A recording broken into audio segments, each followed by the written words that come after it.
welcome back everyone. This is the Vintage Sewing Machine Garage. You are looking at an unusual angle here to start a video, but you're looking at the underside of the knee control speed controller for my Neki BU Mira. And the reason I'm showing you this is this video is really about diving into more of the details of taking care of things that will make your life easier when you're using a vintage sewing machine once it has been overhauled and restored. And of course that includes working on the cabinet. And the reason I wanted to show this to you, I've taken the knee control box. It basically is like a foot pedal on the inside, but there's no way to use your foot with this. It was designed as a knee control setup for the speed control for the sewing machine. The reason I'm showing you this is because I'm having to hold this, so bear with me. I wanted to show you, these are just one of the little details. This, of course, and if I pan back, you can see more of what it looks like here. Of course, the knee control has a lever below, and normally they're on the right. And of course, when you're sitting at the table, you'll be sitting with your knees here, and then of course you basically push. And as you push to the right, the more you push, the more speed you get, and that's what allows you to use a knee control version. But the reason I'm showing you this is I wanted to kind of point out some things. These knee levers are designed so that they can be moved up, and I don't know if it's because maybe you're working on you're using your desk for something else. I'm not exactly sure why. It was probably just visual. Remember, people didn't want people to see their sewing machines. They were very funny about that. The whole point of these elaborate tables wasn't just as a work surface, but they were decorative furniture, and so they wanted to hide the actual function away from people. Anyone who sewed knew they were sewing tables, but it's kind of silly. But anyway, nonetheless, that I believe was the motive here. But you'll notice that this one, some of these have more elaborate setups and some don't. The Singers have some tension, often with a rivet or a bolt here. This one has little, I don't know if you guys can see here, let me zoom in. You're going to see there's like a little track, if you will, and there's a piece, and as you come around, you can actually position it. Notice that maybe you heard that little click, and as you come down, you can actually position it and it'll stay. So this is kind of a fancy version of it. You can hear it clicking. And I wanted to kind of show you what I had done. You think, well, what the heck does this need in the way of service? Well, actually it needs lubrication. And so I'm going to take this little syringe I have here of my grease, and I'll just put a little bead of grease. You don't need much. Don't slab it on there. It's going to end up getting all over everything. And then you come across here and, just rake this by a few times, right? And that allows it to move. It still has the spacing, but it moves more freely, and you don't have to fight and fuss with it as much, keeping in mind that that's what it was designed for. It was designed to be lubricated. Now, the other portion of this, if I can... it's kind of a close-up here. You'll also see, in addition to the notches I was showing you, there's also a piece here that basically rubs up against another piece of metal. So on the inside of this piece, we are going to, I'm doing this with one hand and trying to get my my sewing machine oil bottle ready. And that's quite difficult to do. Okay guys, bear with me here. You can see I've got my oil bottle, and I'm going to put a couple of drops here.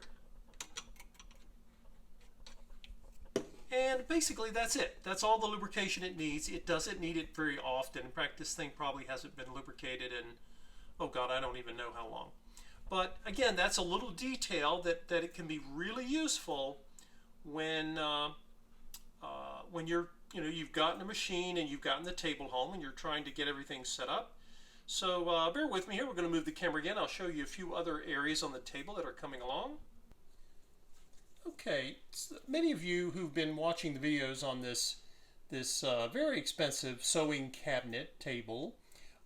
You may have noticed that I had made a video where I was talking about the fact that I was lucky to have had this little drawer stop piece that was in one of the drawers. It had not been thrown away, and it had come loose. It had been glued when the cabinet was built, and probably after almost 70 years of drawers sliding in and out, it got tired, but it was saved. And this is the same size doorstop for all the drawers. Now, when I first found this, I, of course, was showing you guys, if you remember, the bottom drawer goes all the way in because it doesn't have any stops. And at first I thought, well, okay, maybe there's just one per drawer. Well, actually, it pays to kind of poke around and inspect, because if I shine a flashlight in here, you will see that the third drawer, there's one of the little stops on the right, but there's not one on the left. But there's a little shadow mark, it may not show up here, where it looks like there was another one. And I still wasn't sure. At first I thought, oh, I just need one. But then, of course, I took out another drawer. And when I did, I realized, of course, that in fact, they have two. There are two blocks, one on each side, and that makes a lot of sense, right? And so, just kind of, you take some of the drawers out of your table, take a flashlight and start poking around, who knows what you'll come up with. But, you kind of learn how it was made, and I just love, I'm going to zoom in. I want you guys to see the beautiful, when I say beautiful, I'm talking about the construction quality here.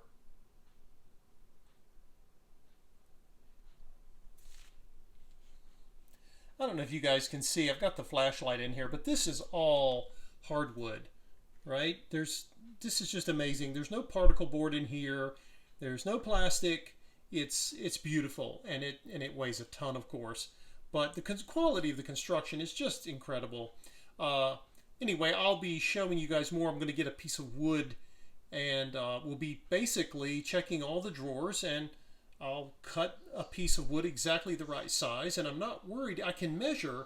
I actually measured from the back of where that wood piece stops to the front here, but I may not even have to do that because there's, like I said, there's a little ghost mark. If you guys can see, the flashlight might, there we go. The flashlight, you can see back there, look down here to the left on the left rail. You see how the color changes in the back there toward the very back where it's lighter?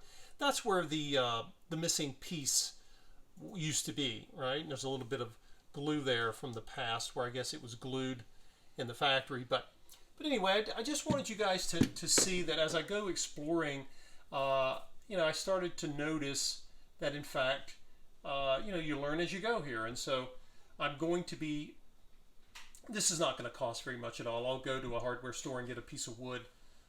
Take the loose one that I have with me as a sample, and I'll be gluing those with the same glue that I used for the other support piece that I was talking about the other day, and I think that's the next thing to show you guys. Okay, we're back up top side here, and I've got my tripod set up so I don't have to make a desperate attempt to keep everything totally still, doing the best I can there. I was mentioning that I had this piece here. I had noticed that this little fill piece that is part of the support for the machine when the machine's in place, it was actually lower than the level of the table by about 1/8 of an inch or so. And I couldn't figure out why until I realized, of course, that there's a piece of wood here that was supporting it. Now, I had gone thinking originally that there was like a tack nail here, but it's no tack nail at all. Once I got underneath with the flashlight, I saw a screw, and it had come loose over the years. And the screw was, the screw went through the little support piece of wood and into the underside of the main top for the table. And then, of course, it had been glued, and it had gotten loosened over the years. And if you ever pick up a Necky, you'll understand why, because they're really, really heavy. I'm amazed that it was, still holding on. So what I did, get something to point with here. So I took my glue, the glue I was showing you guys, that Elmer's Pro Bond, and I got it all the way in here. I put, a liberal amount of glue here, and then I took a a screwdriver, because remember I had more space here. It was probably I don't know, more than 1/8 of an inch space. And I pushed the glue in with the screwdriver and got it all the way in. And then I simply went underneath when I realized it was a screw, not a nail. And I started screwing the screw tight and got it nice and tight up against the table. The glue set for several days, and now it's really strong, and it is ready for the machine to hold. And I'm not worried that it won't hold it. And it's, you know, like I say, these tables had to be built strong because, wow, these machines, all of the vintage machines from this era were super heavy, and oh, here's a little rubber band left over after I was using the rubber band to hold my little pins in place while I reinstalled the machine. Now you guys remember I had this support spring, and I had the little, I call it the screen door clasp, but I had that, and then I let it up. Oh, just pushing on this is so, it feels like so strong. But again, it has to be when you realize, here's the machine coming down, and you actually push on it a bit, and then it closes nice and easy. Because Neckies are heavy. They are heavy because they're built like tanks, just like all the other vintage machines that I work on. When it comes to zigzag vintage sewing machines, the Neckies are, I believe, the heaviest I've ever dealt with in domestic machines. Okay, we're not talking about industrials, but domestics here. So anyway, just wanted to give you guys some updates. And like I said, it is an iterative process when you're trying to restore something, and you know, you're learning. Maybe you haven't seen, you know, a particular cabinet before, and you really want to overhaul it. And I've seen a ton of Singer cabinets, a few Necki cabinets, but I've never seen one of these giant super deluxe versions. And so again, originally I thought, oh, I need to glue this back, and then I'll check all the drawers, and thought, oh, there's just one. But in fact, there are two of these. It's not a big deal. It's not going to be expensive. And again, I'll be using that Elmer's Pro Bond glue to simply, I'll just set this. You know, I'll apply it and let it dry. Let it dry good and long. Don't, you know, you don't want to rush it. And it should be good. And what I may do, I may end up cutting a little bit pieces of felt so that when my drawers close, they have a nice, soft, easy closing to them. And I just think it's kind of a neat thing to learn as you go. You know, you as many cabinets as I've worked on, you're always going to have something to learn, because you've always got something that you've never seen before. And it's kind of cool to realize just how many versions of these things there were. And I'm really excited about getting this cabinet brought back to its former glory. And it's a beautiful, magnificent piece. And as I mentioned in the earlier videos, at almost $3,700 for only the cabinet, it's obviously a piece of quality, and I want to preserve it and keep it in the world. So thanks again for watching, and you can see down here I've been doing some test stitching on the Mira, the BU Mira, and it's one of the best and most beautiful zigzags I think you'll ever come across in a zigzag machine. And there are a lot of great ones, don't get me wrong.